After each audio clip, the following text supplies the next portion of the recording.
మరణం అందరికీ తప్పదు, అది ప్రకృతి నియమం. కాని కాలం తీరకుండానే ఆ మరణం మిమ్మల్ని వెంటాడి వేధిస్తే. హాయ్ ఫ్రెండ్స్, కాలరాత్రి కథ ఛానల్ కి స్వాగతం. మీరందరూ ఎలా ఉన్నారు? ఇంకా ఇవాటి కథలోకి వెళ్తే, నా పేరు రమ్య. నేను ఇంజనీరింగ్ పూర్తి చేసి సిటీలో జాబ్ చేస్తూ ఉంటాను. నేను నా డ్యూటీ పూర్తి చేసుకుని రూమ్ కు వచ్చేలోపు చాలా ఆలస్యం అయింది. ఇంతలో నా రూమ్ దగ్గర నా రూమ్మేట్స్ తో మాట్లాడుతూ కనిపించారు నాన్న. అప్పుడు నేను కంగారుగా, నాన్న మీరేంటి ఇక్కడ, అది ఈ టైంలో అంటూ అడిగాను. అప్పుడు నాన్నగారు ఏదో చెప్పబోయే లోపు నా ఫ్రెండ్ హసీనా, మహారాణి గారికి త్వరలో పెళ్ళంట కదా, మాతో ఒక్క మాట కూడా చెప్పలేదు నువ్వు అని అంది. అప్పుడు నాన్నగారు నవ్వుతూ, నిన్ను చూసుకోవడానికి రేపు పెళ్లి కొడుకు తరపు వాళ్ళు వస్తాము అన్నారమ్మా, అందుకే నిన్ను తీసుకుని వెళ్లడానికి వచ్చాను అని చెప్పారు. ఇది వినగానే నాకు ఎగిరి గంతేయాలి అని అనిపించింది. ఎందుకంటే నేను ప్రేమించిన అబ్బాయి ఇంట్లో వాళ్ళు మా ప్రేమని ఒప్పుకోలేదు. 3 ఏళ్లుగా మేమిద్దరం ఈ క్షణం కోసమే ఎదురు చూస్తూ ఉన్నాం. మీరు చెప్పేది నిజమా నాన్న?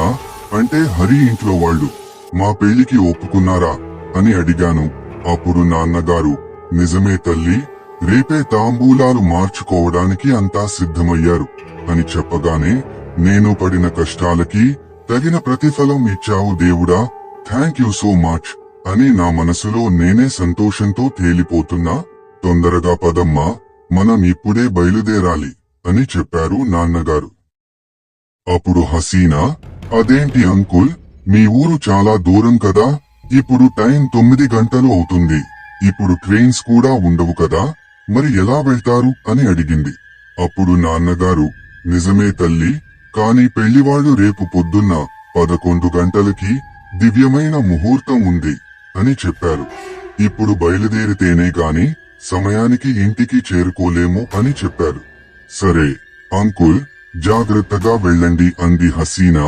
సరే అని నేను తొందరగా ఫ్రెష్ అయ్యి బ్యాగ్ సర్దుకుని నేను, నాన్న అక్కడి నుండి బయలుదేరి బస్టాండ్ కి చేరుకున్నా.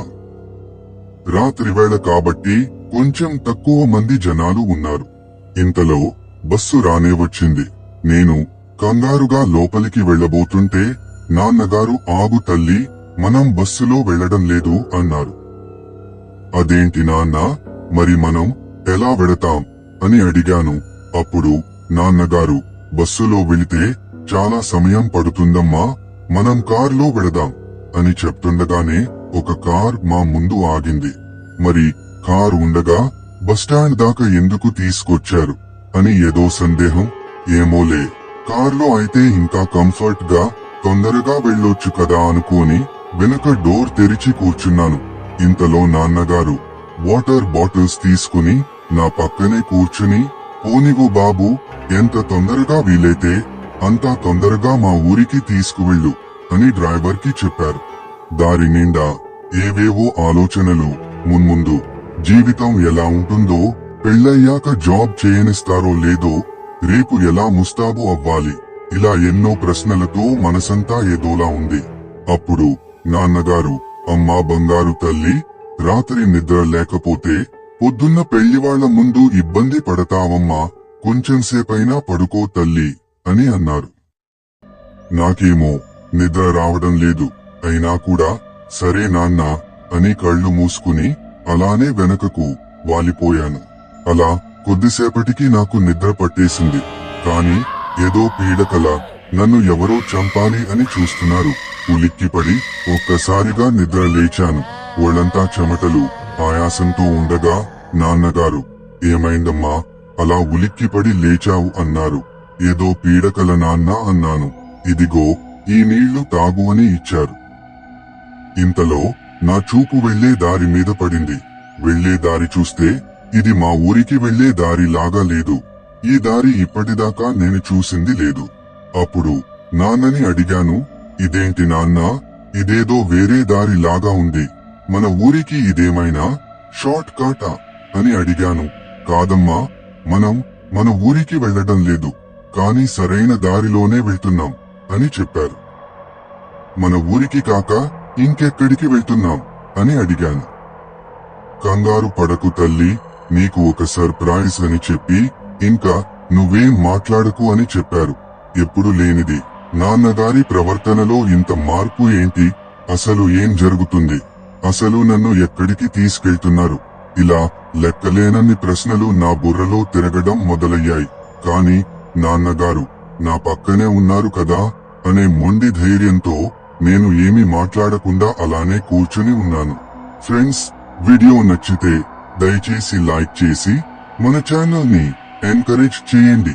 ఇలాంటి వీడియోస్ ఇంకా చాలా రాబోతున్నాయి. అలా కొంచెం దూరం వెళ్లిన తర్వాత నాకు ఒక బోర్డ్ కనిపించింది. అప్పుడు అర్థమైంది, హరివాళ్ల ఊరి వైపు వెళ్తున్నాం అని. అప్పుడు నాన్న, ఇది హరివాళ్ల ఊరికి వెళ్లే దారి కదా అని అన్నాను. ఆయన నవ్వి ఊరుకున్నారు. అంతే, ఎలాంటి జవాబు ఇవ్వలేదు. కాని నాకేమో ఏమవుతుందో తెలియక పిచ్చి పట్టినట్టుగా అవుతుంది. నాన్నగారి ప్రవర్తన ఎప్పుడూ ఇలా ఉండదు. కాని ఇవాళ ఎందుకో నాకు అంతా విచిత్రంగా అనిపిస్తుంది. అయినా పెళ్లి చూపులకి మా ఇంటికి వస్తున్నారని కదా నాన్నగారు చెప్పింది. మరి నన్ను హరివాళ్ల ఊరి వైపుకి ఎందుకు తీసుకుని వెళ్తున్నారు?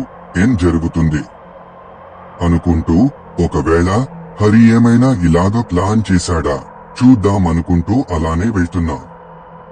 హరి వాళ్ల ఊరికి 5 కిలోమీటర్ల దూరంలో ఉన్నా. అప్పుడు కార్ హరి వాళ్ల ఊరి పొలిమేర నుంచి పొలాల మార్గంలోకి మళ్లించి కొంచెం దూరంలో ఉన్న ఒక పెద్ద మర్రి చెట్టు కింద ఆగింది. అప్పటికే కొంతమంది మా కోసం అక్కడే ఎదురు చూస్తూ ఉన్నారు. ఇక్కడ ఎందుకు ఆపారు అని అడిగితే, క్రిందకి దిగమ్మా అని చెప్పి డ్రైవర్ తో పాటుగా నాన్నగారు కూడా దిగారు.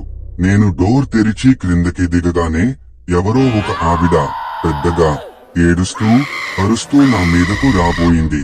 దెబ్బకు నా గుండె ఆగినంత పని అయింది. అక్కడున్న వాళ్ళు ఆమెని గట్టిగా పట్టుకుని మర్రి చెట్టుకి ఆ పక్కకి లాక్కుని వెళ్లారు. అక్కడ చూస్తే ఏవో క్షుద్ర పూజలు చేయడానికి అంతా సిద్ధం చేసి ఉంచారు. పక్కనే పొడవుగా లావుగా ఒంటి నిండా విభూతి కుంకుమ పూసుకుని చేతిలో పెద్ద కర్రతో ఇంకో చేతిలో పుర్రెతో చాలా భయంకరంగా కనిపించే ఒక క్షుద్ర పూజారి నన్ను కోపంగా చూస్తూ తనలో తాను ఏవేవో మంత్రాలు జపిస్తూ ఏదో పెద్ద పూజ చేయడానికి సిద్ధం అవుతున్నాడు. అప్పుడు నేను కోపంగా, నాన్న, ఏం జరుగుతుంది ఇక్కడ? నన్నెందుకు ఇక్కడికి తీసుకొచ్చారు? నేనేమడిగినా సమాధానం ఇవ్వకుండా భయపెడుతున్నారు. దయచేసి చెప్పండి నాన్న, ఏంటి ఇదంతా అని కోపంగా ఏడుస్తూ అడిగాను. అప్పుడు నాన్నగారు నా చేయి తీసుకుని ఆయన తల మీద పెట్టుకుని, ఆ పూజారి ఏం చెబితే అది చేస్తాను అని నా మీద ఒట్టేయమ్మా, లేదంటే నీకు ఈ నాన్న మిగలడు అని కన్నీరు పెట్టుకున్నారు. అది కాదు నాన్న, అసలిక్కడ ఏం జరుగుతుందో ఏదైనా చెప్పండి అని అడిగితే, కొంచెం సేపటిలో నీకే తెలుస్తుందమ్మా అని చెప్పారు. టెన్షన్తో నా తల పగిలిపోతుంది. ఇది కల, నిజమా? ఏది అర్థం కాని పరిస్థితి. ఇంతలో నాకు అర్థమైంది ఏంటి అని అంటే, నేనున్న చోటుకి పక్కనే శ్మశానం ఉంది. అది తెలిసి నాకు కాళ్ళు చేతులు ఆడటం లేదు. ఇంత రాత్రి వేళ శ్మశానంలో వీళ్ళందరికీ ఏంటి పని? నన్నేమన్నా బలి ఇవ్వబోతున్నారా, లేక నా చేత ఎవరినైనా బలి చేయిస్తారా అని భయం పట్టుకుంది. ఇంతలో అందరం శ్మశానం లోపలికి వెళ్లడం స్టార్ట్ చేశాం. అప్పుడు ఆ పూజారి, ఏం జరిగినా వెనక్కి తిరిగి చూడకు అని వార్నింగ్ ఇచ్చారు. అసలే భయంతో వణుకుతున్న నన్ను ఆ పూజారి ఇంకా భయపెడుతున్నాడు. అలా నేను వెళ్లేసరికి అక్కడ చితి పేర్చిపెట్టి ఉంది. అక్కడ హరివాళ్ల నాన్న తల కొరివి పట్టుకుని ఉన్నారు. నాకు ఒక్కసారిగా తల తిరిగినట్టు అయింది. ఈయన ఈ సమయంలో ఇక్కడ ఇలా తలకొరివి పట్టుకుని ఎందుకు ఉన్నాడు? అక్కడున్న వాళ్ళందరూ నన్ను చంపేయాలి అన్నంత కోపంతో నన్ను కొట్టేలాగా నా వైపు చూస్తున్నారు. పక్కనే ఒక ముగ్గు వేసి ఉంది. అందులో ఆ పూజారి కూర్చుని ఏవో కొన్ని పూజలు చేసి నన్ను ఆ ముగ్గులోకి వచ్చి కూర్చోమన్నాడు. నేను వేళ్లను, నాకు భయంగా ఉంది అని చెప్పి మా నాన్నని గట్టిగా పట్టుకుని ఏడుస్తూ, నాన్న, వెళ్ళిపోదాం నాన్న, నాకు భయంగా ఉంది అని ఏడుస్తున్నాను. అప్పుడు తల్లి, నువ్వు వెళ్ళాలమ్మా, లేదంటే ఆ ఆత్మ శాంతించదు తల్లి అని ఏడుస్తున్నారు. ఆత్మనా? ఎవరి ఆత్మ నాన్న? అయినా నేనే ఎందుకు వెళ్ళాలి అని పెద్దగా ఏడుస్తున్నాను. అక్కడున్న వాళ్ళందరూ, ఒసేయ్ దరిద్రమా, నిండు ప్రాణాన్ని పొట్టన పెట్టుకున్నావు కదే, అభం శుభం తెలియని వాడ్ని నిలువునా నట్టేట ముంచావు కదే అంటూ ఇష్టముచ్చినట్టు బూతులు తిడుతున్నారు. నాకు సిగ్గుతో చచ్చిపోవాలి అని అనిపించింది. అప్పుడు నాన్నగారు, ఈ ఒక్క పని చేయమ్మా, ఇక్కడి నుండి వీలైనంత త్వరగా దూరంగా వెళ్లిపోదాం అని అన్నారు. అయిష్టంగానే నేను ఆ ముగ్గులో కూర్చుని ఆ పూజారి చెప్పిన విధంగా చేస్తూ ఉన్నాను. ఇంతలో ఒకావిడ పసుపు నీళ్లు నా తల మీదుగా పోసింది. నేను పూర్తిగా తడిచిపోయాను. పసుపు, కుంకుమ, విభూతి ఇలా అన్ని నా ఒంటికి రాశారు. అలా పూజ కార్యక్రమాలన్నీ పూర్తి చేశాను. అప్పుడు ఆ పూజారి, నా వెనకాలే రా, వెనక్కి తిరిగి అస్సలు చూడకు అని చెప్పారు. నేను అలానే పూజారి వెనకాలే వెళ్ళాను. పక్కనే కొంచెం దూరంలో ఒక మృతదేహం మీద తెల్లని వస్త్రాన్ని కప్పి ఉంచారు. హరి వాళ్ళ కుటుంబంలో ఎవరు చనిపోయారో నాకు అర్థం కావట్లేదు. ఇంతలో నేను కారు దిగగానే నా మీదకు రాబోయిన ఆవిడని అక్కడికి తీసుకువచ్చి, నువ్వు చెప్పినట్టుగానే రమ్యాని నీ దగ్గరకు తీసుకుని వచ్చాము. ఈ కార్యక్రమం పూర్తి కాగానే ఈమె దేహాన్ని వదిలి నువ్వు వెళ్లిపోవాలి అని అంటున్నాడు. అప్పుడు ఆమె గంభీరంగా ఒక మగ గొంతుతో, నా దేహం కాలిపోగానే నేను ఈమె దేహాన్ని విడిచిపెట్టి వెళ్తాను అని నా వైపు చూస్తూ నవ్వుతోంది ఆవిడ. నేను భయపడుతూ ఆమె వైపు చూస్తున్నాను. నిజంగానే ఈవిడకి దెయ్యం పట్టినట్లు ఉంది అని నా మనసులో అనుకుని, ఇంకా ఎంతసేపు నాకు ఈ బాధ అని చిరాకుగా అనుకున్నాను. ఇంతలో ఆవిడని పట్టుకున్న వాళ్ళు ఆవిడని వదిలేశారు. ఆవిడ నా దగ్గరికి వస్తుంటే భయంతో నేను వెనక్కి నడుస్తున్నాను. నా వెనకాలే ఉన్న మా నాన్న నన్ను పట్టుకుని ఆపారు. అంతలో ఆమె నా ముందుకు వచ్చి నా మొహంలో మొహం పెట్టి, నన్ను గుర్తుపట్టలేదా రాము అని అనింది. దెబ్బకు నాకు కరెంటు షాక్ కొట్టినట్టు అయ్యింది. ఎందుకంటే ఇలా నన్ను పిలిచేది నా హరినే. ఎవరికీ అనుమానం రాకుండా నా పేరుని రాము అని సేవ్ చేసుకున్నాడు. పక్కన ఎవరైనా ఉన్నా ఎవరికీ తెలియకుండా ఉండాలి అని అలా చేసేవాడు. ఇంకా అప్పటి నుండి నన్ను ఆ పేరుతోనే పిలుస్తాడు. నా మొహంలో కంగారు గమనించి, నేనే నీ హరిని అన్నాడు. నా కళ్లలో నీళ్లు తిరుగుతున్నాయి. నువ్వు నా హరి ఏంటి, నీకేమైనా పిచ్చా అని అడిగాను. అప్పుడు ఆ పూజారి ఆ మృతదేహం మీదనున్న వస్త్రాన్ని తీసేశాడు. అది ఎవరో కాదు, నా హరినే. నా హరి చనిపోయి అక్కడున్నాడు. ఆ దృశ్యం చూసి నా గుండె ముక్కలైంది. గట్టిగా అరుస్తూ ఏడుస్తున్నాను. అప్పుడు ఆవిడ నన్ను చూసి, అవును రాము, నేను చనిపోయి 3 రోజులైంది. మా ఇంట్లో మన పెళ్లికి ఒప్పుకోలేదు. బలవంతంగా నాకు వేరే అమ్మాయితో నిశ్చితార్థం చేశారు. నా ఫోన్ లాక్కొని నన్ను గదిలో బంధించారు. ఎంత చెప్పినా కూడా మా అమ్మ నాన్నలకు నా మాటలు వాళ్ల చెవులకు ఎక్కలేదు. దీనితో నేను బలవంతంగా నా తనువు చాలించాను. నిన్ను ఇక్కడికి రప్పించడానికి ఈవిడని ఆవహించాను అని చెప్పాడు.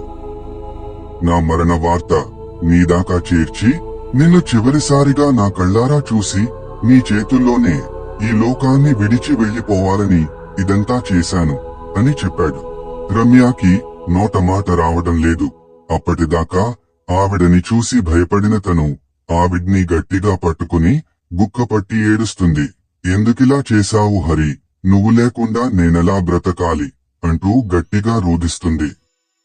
అప్పుడు ఆ పూజారి, ఏయ్, నువ్వు చెప్పింది అంతా చేశాము కదా, ఇంకా నువ్వు తిరిగి రాకూడదు. నీ దేహం కాలిపోయిన వెంటనే ఆవిడ్ని విడిచిపెట్టి వెళ్ళాలి అని చెప్పాడు. సరే, అలానే చేస్తాను అని అంటున్నాడు. అప్పుడు రమ్య, వద్దు హరి, నువ్వు ఎక్కడికి వెళ్లకు, నాతోనే ఉండు, లేదా నన్నే నీతో తీసుకెళ్ళు అంటూ గట్టిగా పట్టుకుని ఏడుస్తుంది. నేను నా దేహాన్ని ఎప్పుడో వదిలేశాను రాము, ఇప్పుడు ఈ లోకాన్ని కూడా వదిలిపెట్టి వెళ్ళాలి. కాని మరో జన్మలో ఎవరు అడ్డు వచ్చిన నన్ను ఎవరు వేరు చేయలేరు. ఇదే విధి అని అక్కడి నుంచి లేచి ఆ చితికి కొద్ది దూరంలో ఎదురుగా కూర్చున్నాడు. ఇంతలో ఆ పూజారి దహన కార్యక్రమాలు ప్రారంభించండి అన్నాడు. అప్పుడు అక్కడున్న వాళ్ళు హరి మృతదేహాన్ని చితిమీద పెట్టి చితిని పూడుస్తూ ఉంటే చివరిసారిగా నేను నా హరి ముఖాన్ని చూస్తూ ఆ బాధతో క్రిందపడి ఏడుస్తూ ఎదురుగా హరి ఆత్మ ఆవహించి ఉన్న ఆ స్త్రీని చూస్తూ దుఃఖంతో విలవిలాడుతుంటే ఆ స్త్రీ కంట్లో నుంచి కన్నీరు ధారగా కారుతుంది. ఇంతలో హరి వాళ్ళ నాన్నగారు హరి చితికి నిప్పంటించారు. అందరూ బాధతో కన్నీటి పర్యంతమయ్యారు. పూర్తిగా దహనం కాకముందే హరి ఆత్మ ఆవహించిన ఆవిడ స్పృహ తప్పి పడిపోయింది. కొద్దిసేపటికి మా నాన్నగారు నన్ను తీసుకుని కార్లో ఎక్కించి మా ఇంటికి తీసుకుని వెళ్లారు. కేవలం నా శరీరం మాత్రమే కదులుతుంది, కాని నా ఆత్మ అక్కడే హరి దగ్గరే ఉండిపోయింది. జీవశ్చవంలాగా మారిన నన్ను చూసి తట్టుకోలేకపోయింది మా అమ్మ. డిప్రెషన్ కి గురైన నన్ను ఎంతమంది డాక్టర్స్ కి చూపించినా ఎలాంటి ఫలితం లేకుండా పోయింది. కాని ఒకరోజు నా కలలోకి వచ్చిన హరి నన్ను చూసి, నేను ఈ పరిస్థితిలో చూడడానికా నేను ఈ లోకాన్ని వదిలి వెళ్ళింది అని చెప్పి, నువ్వు సంతోషంగా మునుపటిలాగా ఉంటేనే నా ఆత్మ శాంతిస్తుంది అని చెప్పాడు. అప్పటినుంచి నేను తిరిగి మామూలు మనిషి లాగా అవ్వడానికి 5 ఏళ్లు పట్టింది. ఇప్పటికీ నేనెవర్ని పెళ్లి చేసుకోలేదు. నా జీవితంలో హరికి తప్ప ఇంకెవరికీ ఆ స్థానం దక్కదు. మనల్ని ప్రేమించిన వాళ్ళు మనల్ని వదిలి వెళ్లిపోవచ్చు, కాని వాళ్ళ ప్రేమ జ్ఞాపకాలు మన చివరి శ్వాస వరకు మనతోనే ప్రయాణిస్తాయి. మళ్ళీ మరో వీడియోతో కలుద్దాం. సెలవు.